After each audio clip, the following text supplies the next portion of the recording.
and welcome everybody. Hi, my name is Bobby Carlton, and I am the publisher and editor in chief of Lioness magazine.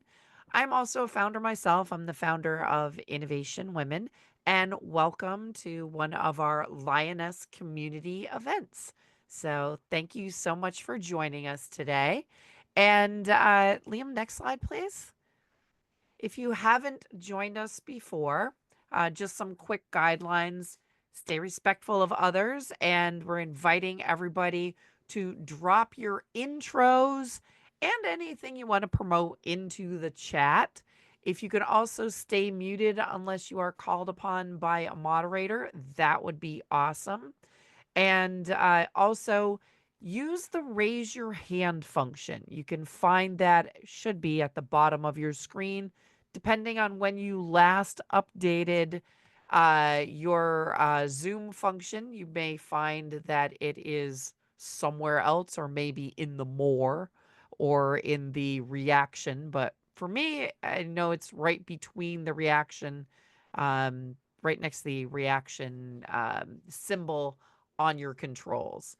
And again, any self promotion of engagements or wins or professional services, drop those into the chat. And if you are interested, let us know where you're calling in from. Be very interested in hearing where everybody is today. So, we are going to be talking today about email marketing. So, Liam, next slide, please. And again, welcome. And we are also going to invite you to some of our other events. So, we'll be putting links to those in the chat. And we're going to start things off with a group discussion. We're also going to offer up breakout rooms, and then we'll have everybody return to the main room for a group discussion. And then, obviously, again, promoting our future events. So, next slide, please. Our next event will be Tuesday, January 7th, and we'll be talking about building your brand in the new year. So, a great time to actually join us and join that conversation. That'll be Tuesday, January 7th, and that will be 2 to 3 p.m. Eastern Time. All right, next slide. And if you are interested, if you haven't done so already, we hope you'll join our community of female entrepreneurs. It gives you an opportunity to network with other entrepreneurs, also an opportunity to increase your visibility. We have a women owned business directory, and also accessing all kinds of great resources, tools, news, and some exclusive events in one place. So, and our next slide, please. So, these are our discussion questions for today. We've got some great discussion questions for the breakout room. We're going to kick off a poll to get things started. And the idea again today is to talk about email. So, is email your most important marketing channel, one of several important marketing channels, or is it not important for you currently? I'm assuming if you're here, it's something that you're interested in learning more about. And if it isn't important currently, maybe it can become important for you. We're not certain. So, this is part of the discussion. And I'd love to hear what other people are doing in terms of their email marketing. We do a lot of email marketing, not only for ourselves and our companies, but also for our clients. So I'm going to give people just a moment to finish filling in that survey and share the results. Interesting results so far. I think we're just about done with that. So we're going to end that poll. We've got everybody participating. Thank you, folks. And we're going to share those results. So 23% say that email is their most important marketing channel. About half of the folks say that it is one of several marketing channels, and 27% are saying it is not important currently for your marketing. Now, I love to hear what people think about their email marketing. If you are interested in talking a little bit about your email marketing, maybe we can start off with people who find that it is their most important marketing channel. So if you are interested in jumping in on this conversation, use that raise your hand function and I will call upon you. So, who wants to kick off this conversation? What role does email marketing play in your overall business strategy? And for anybody who's just joining us, we are starting off our group conversation talking about email marketing. Who are our email marketing whizzes in the group? Everybody's like, me. Ah, Diane. Thanks for saving me, Diane. Talk to You're me so about your welcome. email marketing. I know the feeling, Bobby. I know the feeling. I do 1,001, 1,002, 1,003, and then I raise my hand. Um, I do I do email marketing. I'm here because I'm not sure I'm doing it very effectively. I also am going to be having a booth with a broken ankle at the Mass Conference for Women on Thursday. So I'm wanting to figure out how to do a good email system to, with the names I'm going to get, do a drip campaign or whatever it might be. So I use Zoho campaigns because I'm in the Zoho ecosystem. Um, and the other thing I would like to be able to be, I'd like to get people's thoughts on is or how do you follow up with the people who open? Last Sunday night, I got a text from somebody who was, like, following up on the Black Friday offer. And I wrote stop because I didn't want to get a text from this person. I didn't mind their emails, but I thought a text was a little odd. He wrote me and said, this is not a marketing thing. It's actually me. And I'm texting everybody who opened my emails. And I went cringe. So I don't want to be the cringe person. So I'm just here to get wisdom from you, Bobby, because you always have it, as well as the people you attract. Woo. Okay. That was a lot. And follow up and actually jumping from email marketing to text marketing is interesting. Um I'm gonna like put that to the group. Anybody else? I think those are in two entirely different channels. And yeah, Orly, thoughts on that? Yeah, I'm with you, Diane. I think it's cringy when you don't know them. It just feels like a pitch slap, with because for me, I mean, this is just me, but I'm really only use text when I'm reminding people of a meeting that they've set up, or it's a client and we know each other. In terms of email marketing, what I find is really, really important is your headline. I've played around with that for many years now, and the right headline makes a huge difference. I'm finding I'm getting like a 50% average 50% open rate with a 2.3, 2.5 click rate. So now has it all turned into clients? No, but I also believe that it's the long game. And I think it's really important. It's an important aspect of my marketing plan because it keeps me in front of people's minds. And then when I actually have an event that I want to promote, which I will be doing shortly, it's not surprising because people are used to getting emails. So that's my feedback on that. Okay. And I am seeing a bunch of folks that are saying, some of this may be generational in terms of text messages, which totally understand that. I think there is a generation for whom email does not compute in the same way that it does for perhaps someone like moi, who kind of lives in email. So, Elaine, what are your thoughts? So I have a YouTube channel called Ask the Therapist with Elaine Belson. And so I do a newsletter. That's what I use my email for. And it's short and sweet and to the point. There's only basically 3 lines in it, and each one has a link to a different video. I don't know if you're going to be talking about newsletters today, but that's something that I've heard can be very effective if you keep it short. And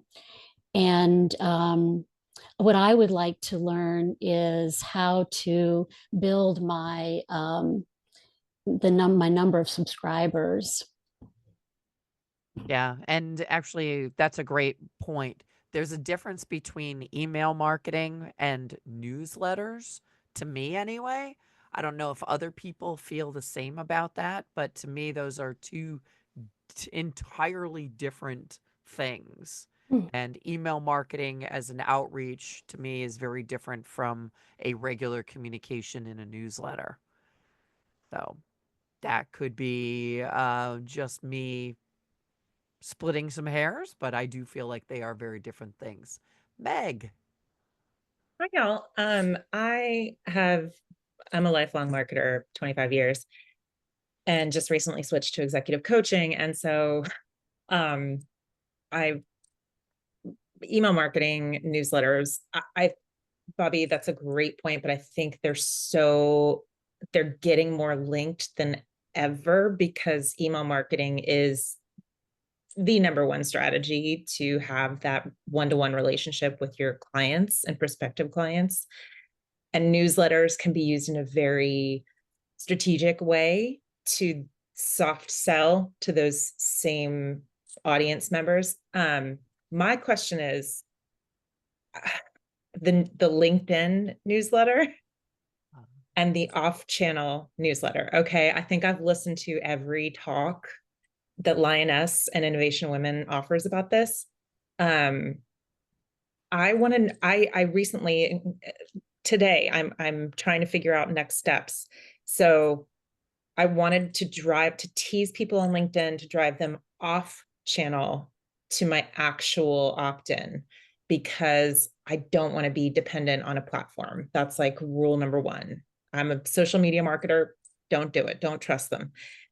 Get your list off the platform if you can, and then you'll have that one-to-one. Now, it's not bad to have a LinkedIn newsletter, but how do y'all do it? Because what ended up happening is I had 244 people sign up for LinkedIn newsletter, and only 12 actually listened to directions and went off platform. So I'd love to introduce that topic and just kind of talk through that because I suspect a lot of people on here are doing the same. Oh, that is such a great conversation. And yeah, the LinkedIn newsletters were at one point, for anybody who doesn't know, something that was originally only offered to the creator roles on LinkedIn. And I think it was maybe last year or earlier this year that they opened up all the creator tools to everyone. And the LinkedIn newsletters suddenly skyrocketed and they were everywhere. And one of the interesting aspects of those LinkedIn newsletters is they are pushed out into the same channel that invitations come through. So that is a very, very interesting way of kind of breaking through the noise. And you do still have a small percentage of people that are doing LinkedIn newsletters, but they skyrocketed in comparison to how unusual and unique they were earlier on. But I do think that, yeah, a lot of people are staying right on the channels. And I'm with you, Meg, especially after the Twitter flaming dumpster fire. And, I was a Twitter girl for many years. And, oh, I have literally tens of thousands of followers on Twitter, which are absolutely useless to me. And then I got thrown off Facebook too. Like, that was fun. Good times. So, yeah, depending on another channel, email is something that you control and you own those folks. So, it's good to be able to push them through. And I do think that people need to pay attention to how many people are coming from your different channels to sign up on your email. I saw somebody else had their hand up and then they disappeared. Did I lose them? There you are. Hi, Laura. Hi there. I wanted to kind of come at it from a different angle. I have two distinct businesses. one, as an actor, especially with voice acting, I will do a lot of very personalized one-on-one emails to video production companies to get on rosters.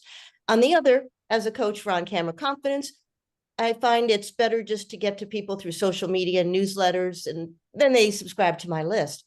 The thing that I wanted to be able to bring up, though, was I had been doing email marketing for a long time for the voiceover. It's a saturated field, and a lot of the video producers are just tired of being inundated. So to try to break through is extremely difficult. Now, the value has always been in the follow-up, but overall, the effectiveness has gone down, down, down, down, down.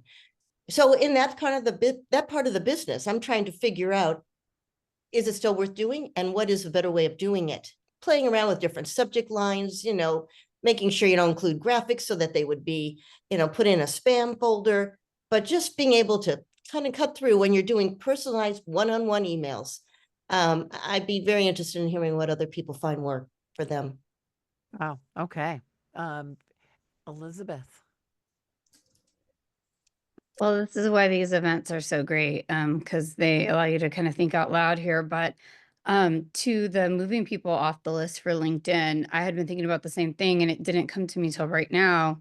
LinkedIn newsletters allow you to see the analytics, so you can, and it's kind of hooky because you have to go back through each one, but you can see like which ones are really resonating with your audience, and then from there, probably creating a really powerful lead magnet that they can't get anywhere else. So a little more than a freebie, something that somebody would really want. And then saying like, if you subscribe to my email, campaign or email list, whatever, you get this, this, lead magnet. And so I think that that might be a way to entice people to kind of sign up for the email marketing from the LinkedIn newsletter. Just food for thought. Nice. Okay. Jenny. Okay, so I have a really crazy way. First of all, Bobby, I agree with you. I like people on my own list, not LinkedIn, because you never know when that platform is going to get ripped out from under you. So I want to have the emails. But I did something crazy to get the emails. I had 0 people on my email list and now have 1,000.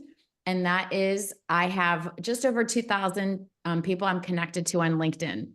On one weekend, while watching football, my husband sat down with my LinkedIn and sent a message to every single one of my connections. I mean, individual one-on-one, sent more than 2,000 messages saying, hey, I'm doing this new business. Here's what it is. Here's the type of content I'm sharing. If you're interested in joining the newsletter, please give me your email list. And I had more than a 50% take rate with people responding and said, yeah, please add me to your list. And I've only had 5 unsubscribes. So it's crazy. It was super time consuming, but it worked. And I have, if you saw in the chat, I've got about a 50% open rate and about a 5% click rate. That's awesome. That's fantastic. Although I'm very interested that LinkedIn didn't like have a little hissy fit about so many messages going through all at once. Yeah. I mean, even we know that in the past that LinkedIn's, kind of it hits the spam folder or starts to get upset about too many messages thinking that you're using automation. So Yeah, were I you don't doling them know if out in any way? I'm not sure. Maybe it's because it's people I'm already connected to versus people I'm not connected to. That's true. Yeah. So that's good to hear. Yeah. But It was super time consuming, which is why I had my hubby do it for me. He said he wanted to help with the business. I was like, oh, I've got a great idea. nice. So do what works. Yeah. Fantastic. All right, Barbara Ann. I'm really glad that she just spoke because actually I have paid LinkedIn, which also gives you I don't know how many people actually use paid versus not. I've used paid for a couple of years, and so you do actually own your own connections when you have LinkedIn, and you can pull them down.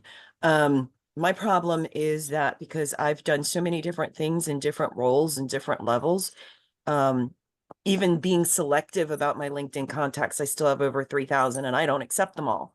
And I am just inundated. And I recognize that not everybody has the same bias I do. So I dabble, I want to, but I mean, I've been thrown on email lists without permission, and I have across 7 different email accounts for different roles I hold right now, I have over 20,000 emails, about which maybe 5% need any action at all.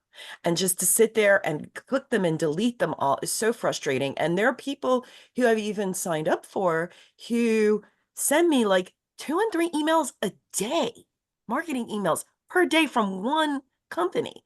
And when I talked about undoing them, my own coach instructor who ran a marketing company for 15 years was like, yeah, but if you unsubscribe, that hurts them. They get dinged. And I'm like, No, that's actually not true. thank you. Because If I you just was like, unsubscribe, that doesn't hurt them. If you call them spam, it will hurt that's their ability. okay, which made That's 2 much more different sense to things. me, which is one Yes. of the reasons why I wanted to come here. So I've even tried handing it off to members of my team. So because I know it's a personal bias and that other people do really well with it and that other people have no issues with getting it.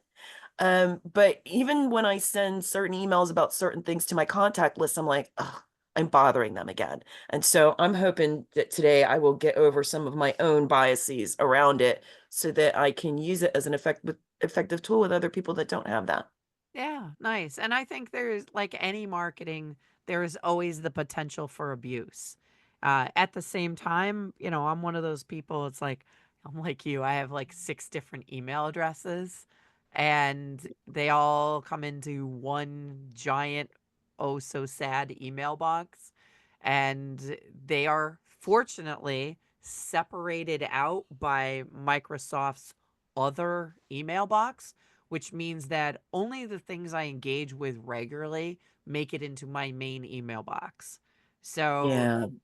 like I understand that people might not be seeing all those emails. yeah, I would love that, but I can only mix the ones that operate on Google.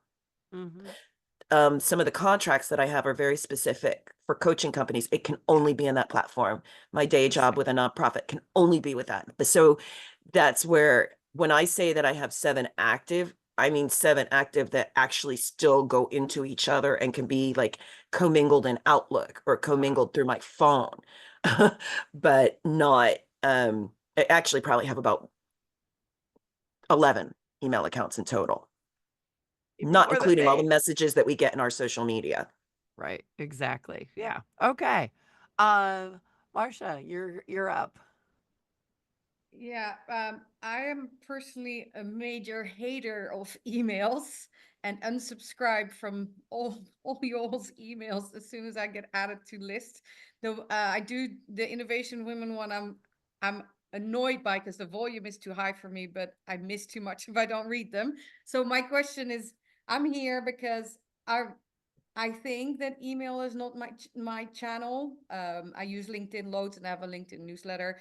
I don't go for volume in clients. I only have a few at a time, right?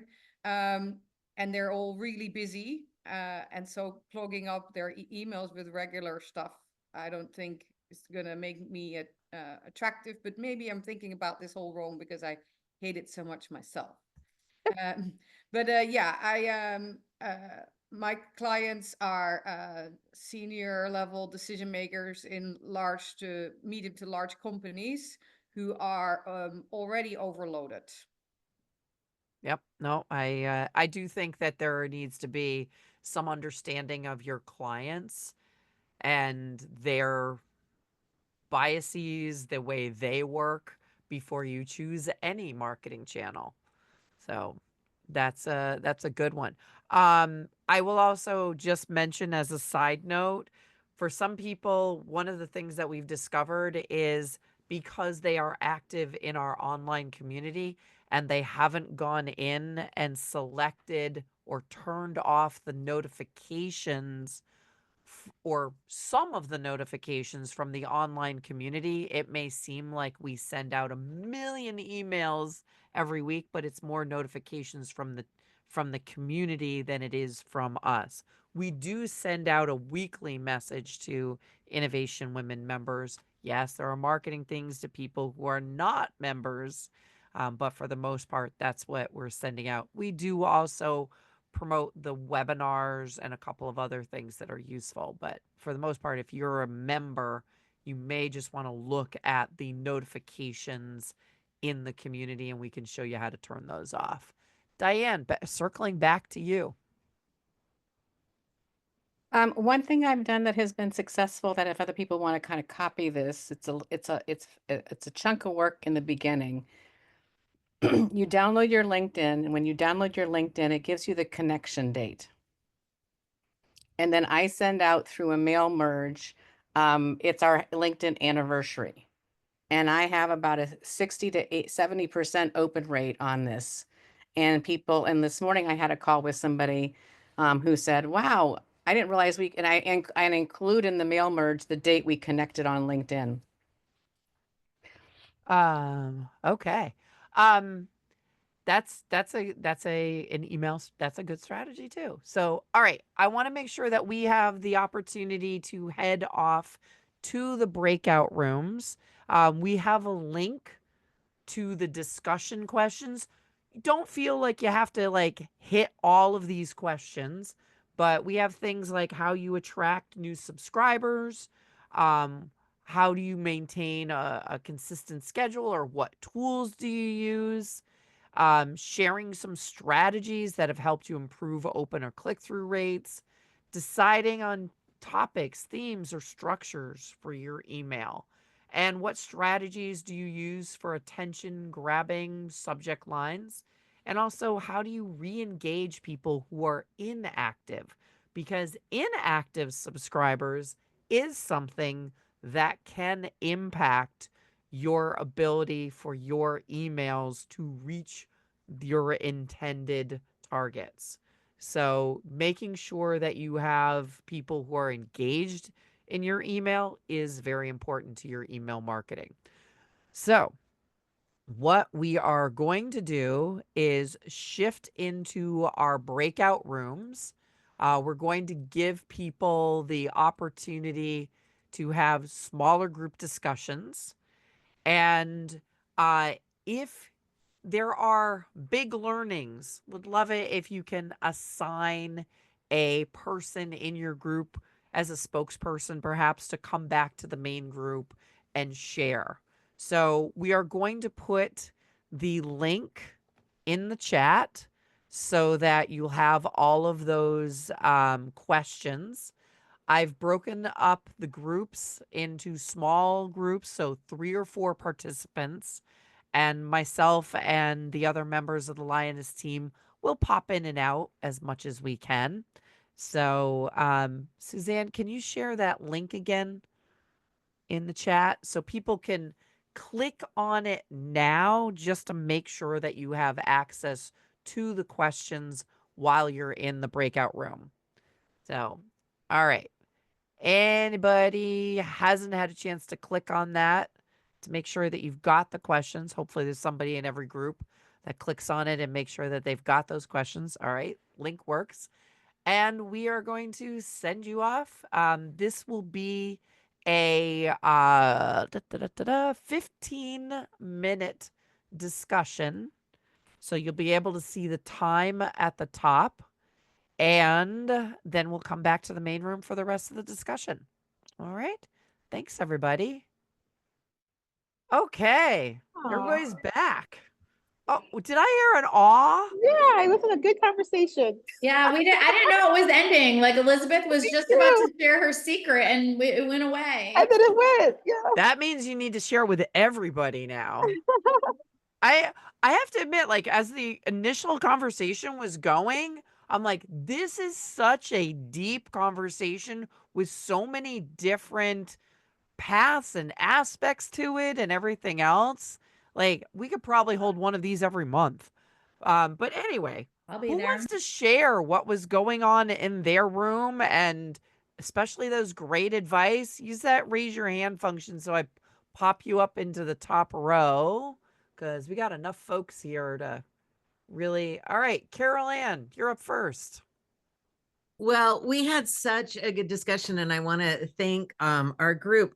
We talked about, our focus was using email to build relationships with people who have expressed some kind of interest, to avoid that idea where you're getting so many that you're in a bad mood as soon as your email box opens. You don't want to do that to somebody else.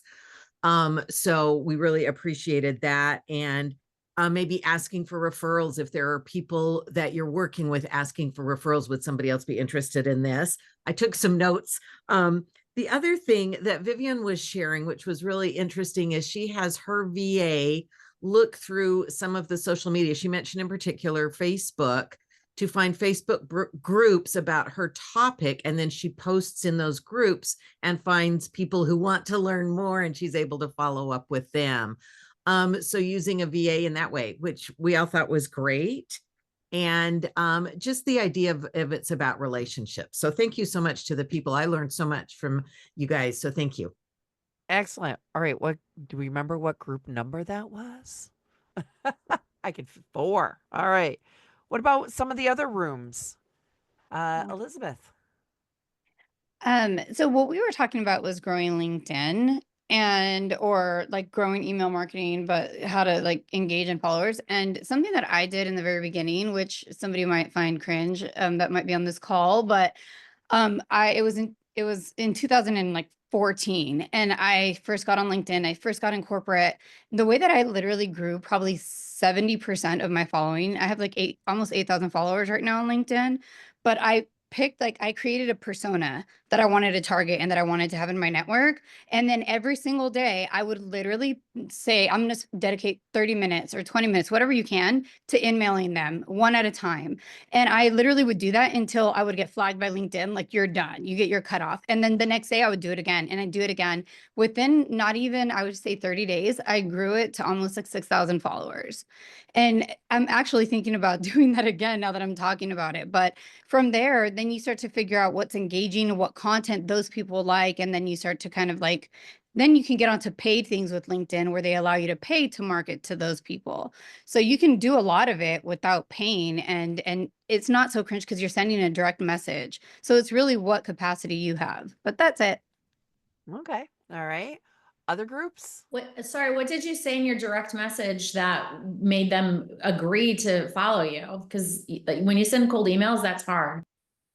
Yeah, so kind of the same thing that you said your husband did. It was like, hey, this is who I am. I see what you do. I'd take a little bit to learn about them and, like some key things that would stand out to them that would catch their attention, and then speak to that. And then like, hey, I'd want to connect because we have these similarities.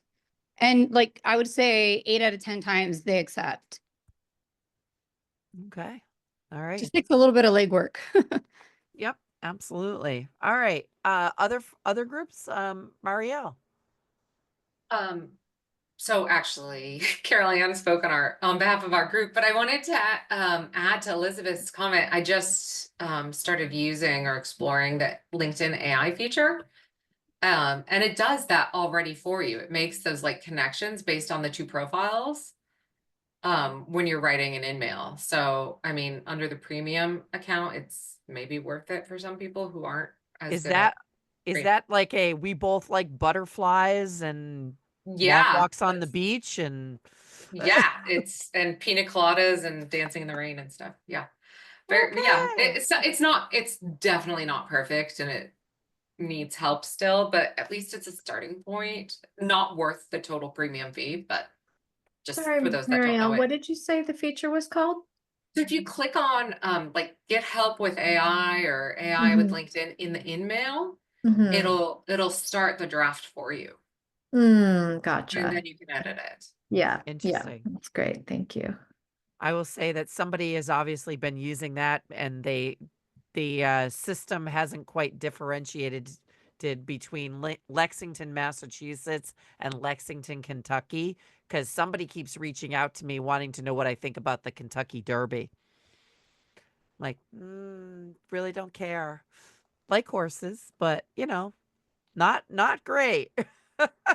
So make sure you're watching what it's doing on your behalf, so you don't get the faux connections. All right, email marketing. Anybody come up with like some amazing strategies that just have to be shared with the group? Do you have any amazing strategies that have to be shared with the group? I'm a big fan of sharing stuff that's educational. Like, I don't want to be just sending out things that are, buy my stuff, buy my stuff. I want to be sending out useful things. And we did a couple of test campaigns for Innovation Women where we literally decided to sell nothing but just send out tips. And I'm still actually kind of plowing through all the data on it, but those particular helpful things that we sent out, I did a campaign, one of 10, a series of 10 emails, and one a series of 20 emails, which were just tips and nothing more. And it made me realize I need to write a book. But I think it's also something that a lot of people really appreciated. And I did get some nice like feedback from people saying, I loved all those tips and where are they again? And I'm like, well, they're all in the Innovation Women Green Room, but that's all the stuff that we know and we share. Orly? Yeah, I correct me if I'm wrong on this, Bobby, but I believe that LinkedIn will elevate that kind of content because I find that when it's, and I'm always really careful not to be salesy in my, I give a lot of free content and I find that you can tell when it works because of the engagement that you get. So I do believe that LinkedIn elevates that and they catch you when you're trying to do more sales thing. It has a lower, they move it down a little bit. Is that true? I think that anytime you are sharing something that is engaging versus selling, the social media platforms will absolutely reward that because people reward it. And you'll see reposts and you will see engagement anytime you're sharing information that's educational for people. Go hardcore selling on stuff. There's somebody right now I'm kind of watching in my LinkedIn messages who is hardcore trying to sell me. And I'm just like letting them roll at the moment because I'm curious like what it is they're trying to sell because they're not doing a great job of communicating that. And I'm still waiting to figure it out. But I want to see how many messages it's going to take for this person to be clear about it. So. Bobby, I have a quick question regarding that. As you do your string of getting engaged, since I'm sales avergent, how do you get to the point that when you want to make a sale, how do you break that? I'm the last person to ask because I don't sell really well. I just keep thinking about it as being in service and offering people something that's going to help them. But I'm not a hardcore salesperson, and I'm sure there are other people in here that are better than me at that. One way you can approach it is a lot of times most people you're just getting through the objections, right? So really it's just a conversation to what are the questions you have? What would hold, like getting through the objections is really, really important. And ultimately you're giving the objectives by providing value and educational content, right? And when you get to that moment where you want to ask them for money, what you could say is, are there any other questions that you would have that would hesitate you at this point? And they're saying, no, I feel like I have everything. You can go into just kind of like the deal is done and saying, most people pay by credit card. Is that something you'd be interested in doing? Right? So you're not asking like, do you want to buy it? You're basically moving into they're ready to buy. You've handled every objection.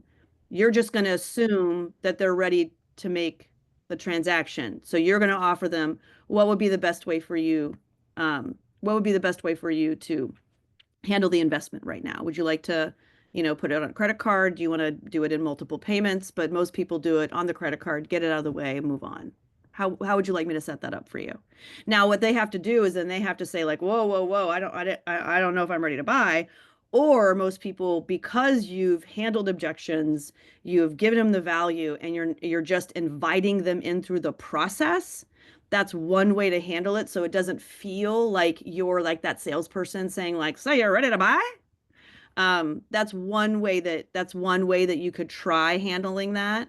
But it's really just you keep inviting them, and like if they don't have any other objections or issues, then just you invite them in. So let's get you started. Awesome. All right, Laura. Would help if I unmute myself. I'm going to build on what you said, Bobby, and what you said, Stephanie. I follow something when it comes to emails and I call it the 80-20 rule, so that 80% of what I send out provides value. It's helpful hints, it's tips, it's documents, but it's always value, is educational. The other 20% I call here are my grade, here's my sales kinds of things, and what have you. And I have found that has been very helpful to retain people and to get the click-through rates, as well as to get new people to join up and join the mailing list. But it also has been very helpful when it comes to sales, in that people come to me based on what's in those emails and the value that they're getting. So I'm not dealing with objections normally. I'm dealing with, how can I hire you to work with me? What do I need to do? So it's been very helpful to take a kind of a different approach. And this builds on, as I said, Bobby, your tips kind of thing. The more value you give, sometimes it's not hard to sell. They come to you because they like what they hear. Yeah. So you eliminate the whole objection kind of thing. All right, we've got 2 more minutes before we have to run off. And anyone want to offer any last tip from their group? Marielle, you're up. Oh, shoot. I wanted to ask a question about That CRM. works. That works too. I wanted to see if everyone could blast like what CRM they use into the chat. Are you okay with that? Yeah, absolutely. What tools are people using? Yeah, and if it's Excel or something or whatever. I'm just super curious, like for your Wix has a CRM. Yes. Yeah. I'm a big fan. I know a number of people are less annoying CRM. That's how I heard about it was you. What's your type of business, Marielle? Executive coaching, leadership advisory. Check out Zoho or GHL. Yeah, we use Zoho. GHL, Go high level. Like go high level. High level. Oh yeah. I had a bad experience with one of their subsidiaries or whatever that went under. ClickSlow. Oh no, mine was Air. I ended up just going and getting my own account because I don't want to be dependent upon agencies that shut down. So I have my own GHL account. I had signed up and then immediately got a note that said that they were shutting down the doors. And I'm like, credit card dispute. Yeah. Yeah, absolutely. But Felicia GHL is a great platform. Felicia, whoop, you need to unmute. There you go. I just wanted to know real quick if somebody could put in what email marketing platform or like newsletter platforms that they use. Thank you, everybody. It's a great meeting today. Thanks, Bobby. Yeah, absolutely. And Lioness Magazine uses MailChimp. I will say that our managing editor, Laura, makes it sing. Man, she does things with it that I could never do. The rest of the team for most of our clients and for Innovation Women uses Constant Contact. And it's just something that we've used for ages. And we do, I think, pretty good job with it. And it does a good job for us. I will have to fully admit that I cannot use MailChimp to save my life. But Laura's got it nailed. So, all right, folks, we have to run. Thank you so much for joining us. As I said, this is so many different aspects of email that I feel like we've just barely scratched the surface. And also just a little disclaimer that there will be an article about this, and we will use the recording and the notes and things like that. So you may see yourself quoted in the future. But thank you all so much for joining us, and we will be back very soon in January. Hope everyone has a fantastic holiday. Take care, everyone. Bye-bye.